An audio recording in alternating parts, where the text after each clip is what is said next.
ये ईटा 24 टूल्स है। ईटा टूल का बैटरी ऑपरेटेड मशीन।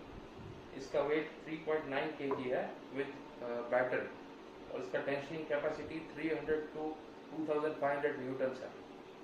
और इसको हम पीपी स्ट्रैप और पेट स्ट्रैप के साथ यूज कर सकते हैं, जिसका weight 12 mm to 16 mm, either 12 mm और 16 mm यूज कर सकते हैं। और इसका thickness 0.5 mm up to 1.05 mm तक थिकनेस का स्ट्रैप यूज कर सकते हैं। और इसका वर्किंग टेम्परेचर है 0 degree Celsius to 45 degree Celsius. अब इसके सेफ्टी प्रिकॉशंस के बारे में हम जानेंगे। पहले तो इसमें कहीं पे भी फिंगर या हैंड कहीं पे अंदर नहीं डालने का है सेफ्टी प्रिकॉशन के लिए। दूसरा, जब ये टाइट करता है स्ट्रैप, तब भी ध्यान रखने का कहीं हाथ या कुछ रह ना जाए स्ट्रैप के बीच में, वरना जब अगर ऑटोमेटिक मोड में टाइट करेगा तो उंगली इसमें फंस सकती है या हाथ फंस सकता है इसके अंदर। और दूसरा, जब ये टूल ऐसे वर्टिकल मोड में यूज करना हो, जैसे पैलेट की साइड में इसका पैकिंग करना हो, तब पूरा ध्यान रखें कि 100% परफेक्ट सीलिंग हो गया है कि नहीं। अगर नहीं हुआ है तब तक आप इसको पकड़ के रखिए टूल, वरना अगर सीलिंग परफेक्ट नहीं है तो सीलिंग टूट सकता है और टूल नीचे गिर सकता है, उसके कारण टूल डैमेज भी हो सकता है। और इस टूल को कभी भी पानी या स्टीम से साफ ना करें, खाली कंप्रेस्ड एयर से साफ करें, ताकि ये जो डस्ट पार्टिकल्स है वो निकल जाए। अब इसका बैटरी कैसे यूज करना है, इसको कैसे टूल को स्टार्ट करना है, तो पहले टूल के साथ एक स्पेसर दिया हुआ है ऑलरेडी। टूल के साथ इसको निकालें, ये सेफ्टी प्रिकॉशन के लिए स्पेसर दिया है। अब इसमें बैटरी फिट करने के लिए ऐसे स्लॉट दिए दोनों साइड, तो स्लॉट में धक्का मारे नीचे। जब बैटरी फिट हो जाएगा तब यहाँ पे लाइट हो जाएगी एलईडी में, और ये पैनल में पूरे लाइट जल जाएगी।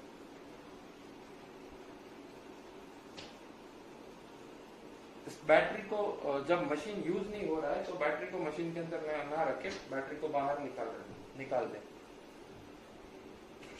और अगर मशीन यूज में नहीं है और काफी टाइम तक पड़ा रहा है तो बैटरी को एटलीस्ट 6 महीने में एक बार मशीन के अंदर डाल के एक बार यूज कर ले। दूसरा कि इस बैटरी को कभी भी रिचार्ज करने में कोई प्रॉब्लम नहीं है, आधा चार्ज है बैटरी फिर भी वापस रिचार्ज कर सकते हैं आप इसको, इससे कोई बैटरी की लाइफ कोई इफेक्ट नहीं होगा। पर हाँ, ये बैटरी को चार्जर के अंदर अगर फुल्ली चार्ज हो गया है तो अंदर चार्जर के अंदर मत रखें, उसको निकाल लें। जैसे ही चार्जिंग पूरा हो जाए आप उसमें से निकाल लें। अब चार्जर का इंस्ट्रक्शंस में दे रहा हूं आपको, चार्जर कैसे यूज करना है।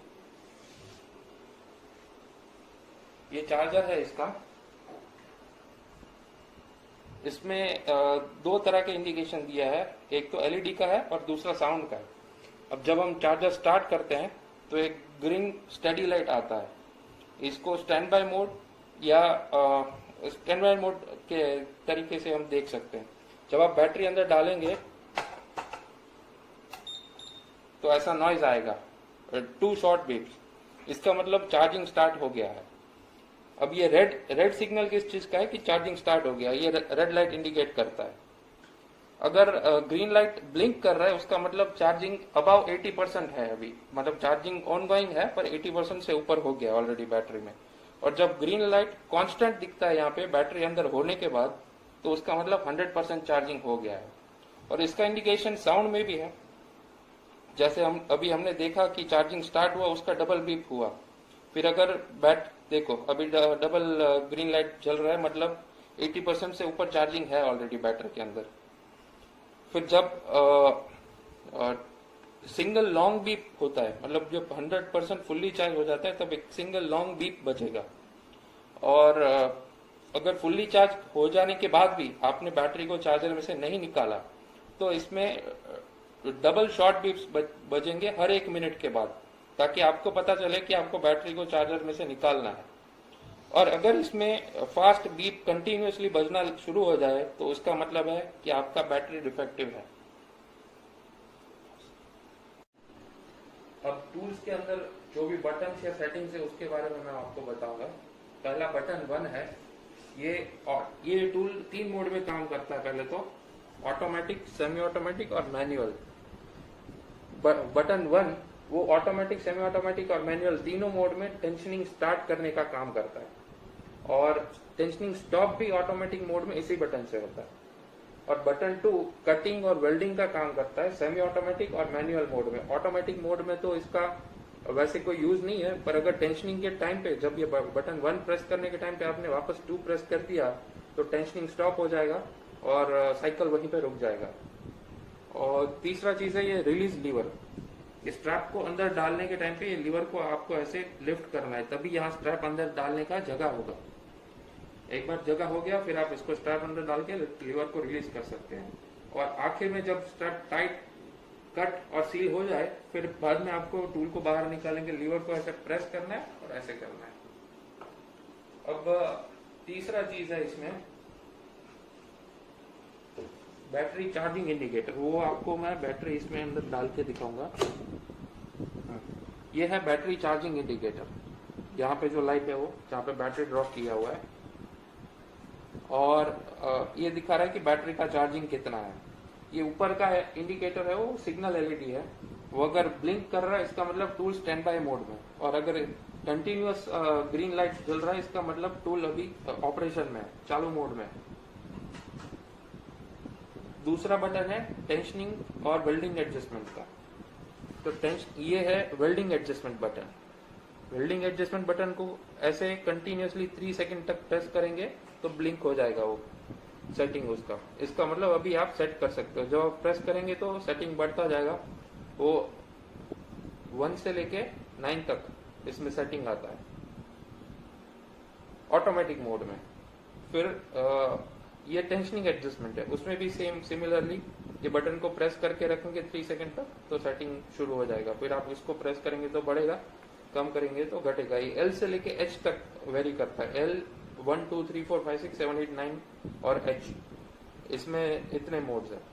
तो इसको जनरली आप अगर नॉर्मल टेंशनिंग करना है आपको तो 5 और 5 पे सेट कर सकते हैं आप दोनों को। तो ये मीडियम टेंशनिंग और सीलिंग का रेंज हो जाएगा। सीलिंग का रेंज तो आपको स्ट्रैप के विड्थ और थिकनेस के हिसाब से सेट करना पड़ेगा। ये है मोड का सेटिंग बटन, इसको प्रेस करेंगे कंटिन्यूअसली तो देखो लाइट ऑटोमेटिक मोड में है। अभी आप वापस प्रेस करेंगे तो सेमी ऑटोमेटिक मोड, और एक और बार प्रेस करेंगे एक और बार प्रेस करेंगे तो मैनुअल मोड में।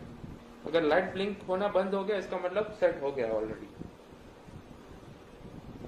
अभी तीनों में डिफरेंस क्या है, ऑटोमेटिक, मैनुअल और सेमी ऑटोमेटिक, वो दिखाता हूं मैं आपको।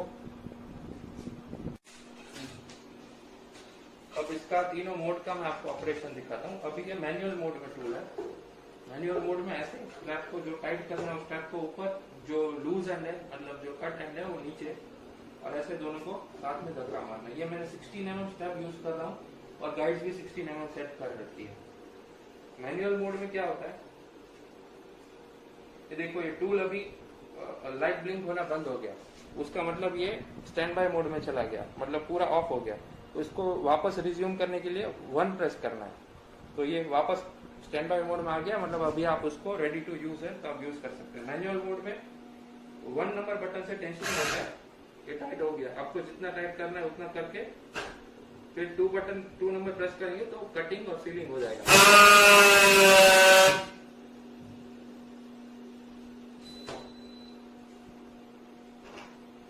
और फिर जब जो अभी आवाज आया वो बीप साउंड के बाद ही आप इसको लीवर को लिफ्ट करें और ऐसे साइड में करके निकाल दें स्ट्रैप को। तो ये अपना टेंशनिंग और सीलिंग कटिंग हो गया। अभी आगे दिखाऊंगा मैं आपको semi automatic mode. Semi automatic mode में पहले टूल को सेट कर देता हूं मैं।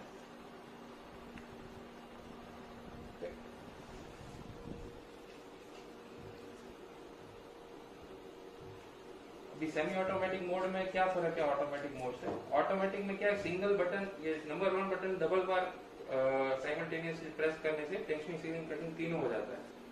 सेमी ऑटोमेटिक मोड में क्या होता है, 1 नंबर जब हम प्रेस करते हैं तो हमने जो टेंशनिंग सेट कर रखा है, इसमें सपोज 5 सेट कर रखा है सेटिंग, तो जब तक 5 तक नहीं पहुंचेगा तब तक सीलिंग और कटिंग नहीं होगा। देखो अभी पूरा टेंशनिंग नहीं हुआ, अभी भी नहीं हुआ। जब पूरा होगा देखो वो एट अ टाइम हमको बटन प्रेस करना है। तो अभी यहाँ अभी भी पूरा नहीं हुआ अपना, हमने जो 5 सेटिंग करके रखा अभी भी पूरा नहीं हुआ है। तो अभी उसके लिए क्या करना है हमको, अभी साइकिल यहाँ पे रुक गया अभी यहाँ से वापस स्टार्ट, अगर 2 बटन प्रेस करेंगे तो सील हो जाएगा इतना टेंशनिंग में, और अभी हमने जो सेट कर रखा है वो पूरा टेंशनिंग हुआ नहीं है। अगर इतना टेंशनिंग में सीलिंग कटिंग कर देना है तो 2 तो इससे क्या कई बार ज्यादा टेंशनिंग ना हो जाए, कोई पैकेज आपका ऐसा है कि जो डैमेज हो सकता है ज्यादा टेंशनिंग से, तो उसके लिए सेमी ऑटोमेटिक मोड है। बाकी जनरली ऑटोमेटिक और मैनुअल मोड ही ज्यादा यूज होता है। अभी हम ऑटोमेटिक मोड करेंगे। हाँ, ये ऑटोमेटिक मोड में सेट कर दिया हमने, टेंशनिंग और सीलिंग दोनों 5 पे सेट कर रखा है। ऑटोमेटिक मोड में क्या होता है, स्ट्रैप अंदर डाल के हम जब 1 बटन 2 बार प्रेस करेंगे तो अपने आप टेंशनिंग और सीलिंग कटिंग तीनों हो जाएगा। ऐसे 2 टाइम्स क्विक प्रेस करना है।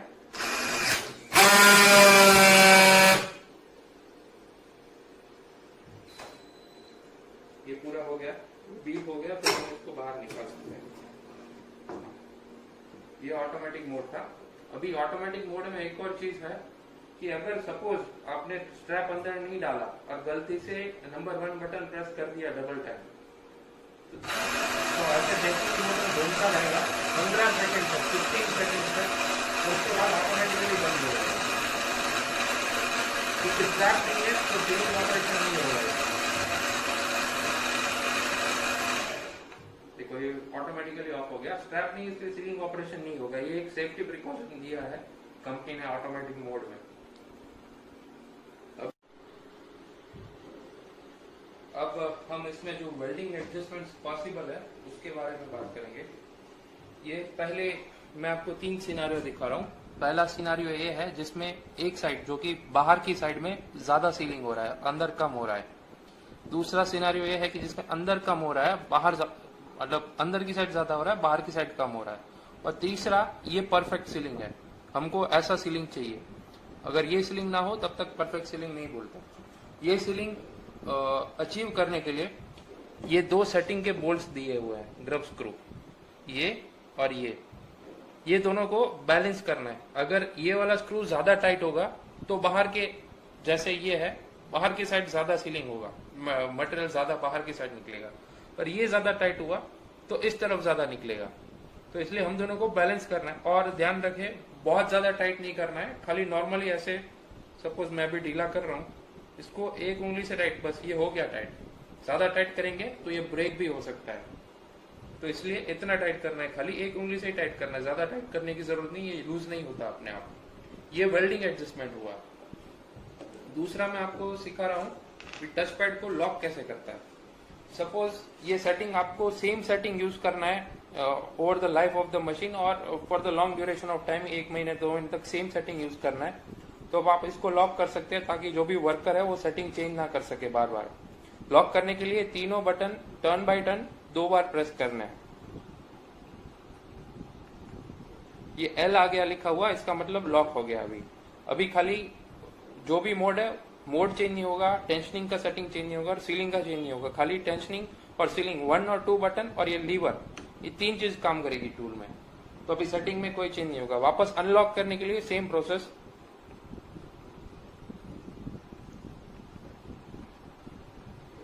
ये अनलॉक हो गया वापस। और अभी लास्ट में आपको बताऊंगा कि इसमें गाइड एडजस्टमेंट कैसे। ये सपोज ये अभी हम 16 mm स्ट्रैप में यूज कर रहे हैं, इसको अगर 12 mm या तो 13 mm में यूज करना है तो उसके लिए 3 चीज करनी होगी। एक तो फ्रंट गाइड, ये साथ में 2 गाइड दी हुई है टूल के साथ में, इसके ऊपर लिखा है ये 13 और इसके ऊपर भी लिखा है 13। तो ये फ्रंट गाइड है 13 mm का।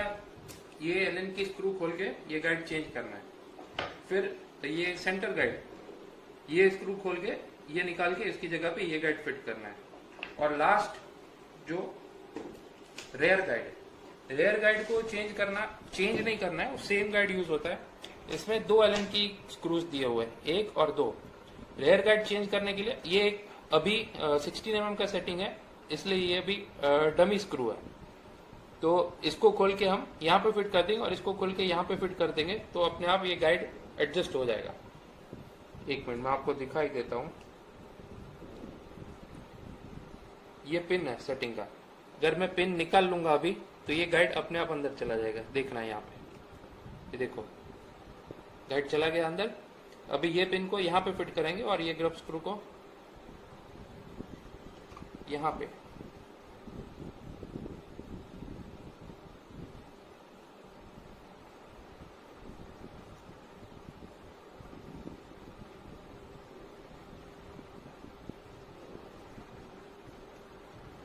एक डमी ग्रब स्क्रू दिया हुआ है ताकि कोई भी होल ओपन ना रहे। अगर ओपन रहेगा तो अंदर डस्ट जा सकता है, उसके कारण वो स्क्रू जैम भी हो सकता है। ये पिन वाला ग्रब स्क्रू है लंबा, इसको डालेंगे अंदर और हम बंद कर देंगे। ये हो गया 12 mm का सेटिंग। अभी अगर ये ब्लैक स्क्रू यहाँ पे है तो 12 mm, ब्लैक स्क्रू यहाँ पे है तो 15 mm का सेटिंग हो जाएगा। तो ये तीनों गाइड का हो गया। अभी जैसे मैंने आपको शुरुआत में बताया, इसका सर्विसिंग और क्लीनिंग करने के लिए क्या करना है हमको कि आगे का पोर्शन जैसे फीड व्हील हुआ, उसका ग्रिपर हुआ, वेल्डिंग प्लेट हुआ, वेल्डिंग फुट हुआ, कटर हुआ, ये 5 जगह पे आपको compressed air, dry compressed air, moisture वाला नहीं यूज करना है, ड्राई यूज करना है। अगर मॉइस्चर वाला यूज करेंगे तो ये पार्टिकल्स अंदर जाके फंस जाएंगे पीसीबी के ऊपर या कोई भी और दूसरे पार्ट्स के ऊपर। तो ड्राई कंप्रेस्ड एयर यूज करके इसको क्लीन करना है।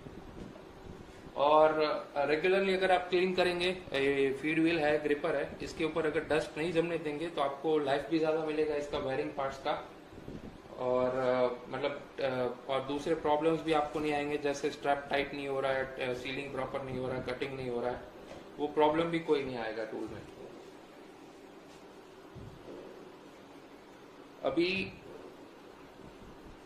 अभी हम टूल्स में जो जनरल प्रॉब्लम्स आते हैं उसके बारे में मैं आपको बताऊंगा कि सपोज ये बैटरी फिट होने के बाद टूल स्टार्ट नहीं हो रहा है तो उसका क्या रीजन हो सकता है। एक तो बैटरी पूरी तरह से फिट नहीं हुआ। जब बैटरी पूरी तरह से फिट कब होता है, जब ये बैटरी का लॉक यहाँ पे जाके बैठ जाता है और साउंड आता है, क्लिक साउंड।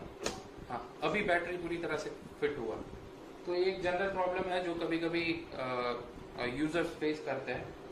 दूसरा कि टेंशनिंग, स्ट्रैप का टेंशनिंग ठीक तरह से नहीं हो रहा है और टेंशनिंग व्हील स्लिप मार रहा है। तो उसका कारण क्या है कि फीड व्हील में या तो कचरा आ गया है, कुछ डस्ट पार्टिकल्स आ गया है, या तो फीड व्हील वॉर्न आउट हो गया है। अब तीसरा है कि टूल आगे भाग रहा है। टेंशनिंग के टाइम पे कभी क्या होता है कि टूल स्लिप नहीं मारता है और ये मशीन आगे भागता है। तो उसका कारण है कि नीचे का जो ग्रिपर है या तो उसमें कचरा है या वो वॉर्न आउट हो गया। अगर वो वॉर्न आउट हो गया तो क्या है कि फीड व्हील उसको स्ट्रैप को टाइट करेगा पर नीचे का ग्रिपर स्ट्रैप को पकड़ नहीं पाएगा, इसलिए मशीन आगे भागेगी। और एक और प्रॉब्लम जो जनरली कभी कभी हमको पता चलता है कि ऐसे कस्टमर फेस कर रहे हैं, वो है कि स्ट्रैप टूट जाता है टेंशनिंग के टाइम पे। जब हम टाइट करते हैं तभी स्ट्रैप टूट जाता है। उसका कारण क्या है, कभी स्ट्रैप का विड्थ और थिकनेस के हिसाब से आपको टेंशनिंग एडजस्ट करना है। अगर आपका स्ट्रैप पतला है तो आपको टेंशनिंग कम करना है। मतलब अगर स्ट्रैप ब्रेक हो रहा है तो सपोज 5 का टेंशनिंग है तो आपको 3 पे ट्राई करना है। वैसे टेंशनिंग कम करके ट्राई करेंगे तो स्ट्रैप ब्रेक नहीं होगा। फिर दूसरा ये कि सीलिंग सही नहीं हो रहा है, क्रॉस हो रहा है, या तो स्ट्रैप साइड में टाइट हो रहा है, सीधा टाइट नहीं हो रहा है। तो उसका कारण ये गाइड है। अगर आप 12 mm स्ट्रैप 60 mm गाइड में यूज करेंगे तो ऐसा होगा, क्योंकि थोड़ा स्पेस रहेगा अंदर, 4 mm का स्पेस रहेगा, उसके कारण स्ट्रैप थोड़ा बहुत क्रॉस हो सकता है। एक सीधा और एक क्रॉस ऐसे हो सकता है। दूसरा है कि सीलिंग पूरी तरह से नहीं हो रहा है और ऊपर का स्ट्रैप भी पूरी तरह से कट नहीं हो रहा है। तो उसके कारण है कि या तो कभी कट होता है कभी नहीं होता। तो उसका कारण शायद कटर वॉर्न आउट हो गया, वो रीजन हो सकता है। और कभी कभी क्या होता है कि सीलिंग के टाइम पे दोनों स्ट्रैप कट हो जाता है। तो उसका रीजन है कि आपका जो सीलिंग का सेटिंग है वो ज्यादा रखा है आपने। आपका स्ट्रैप के विड्थ थिकनेस के हिसाब से आपको सीलिंग का सेटिंग कम करना है। लास्ट में यही कहूंगा, जो भी मैंने इंस्ट्रक्शंस आपको दिया है वो और उससे ज्यादा इंस्ट्रक्शंस भी मैनुअल बुक में ऑलरेडी दिए हुए हैं। तो आप एक बार प्लीज मैनुअल बुक पढ़ लीजिए ताकि आपको ज्यादा आइडिया आ जाए और आपके दिमाग में सारी चीजें बैठ जाए। Thank you for watching the video. Thank you.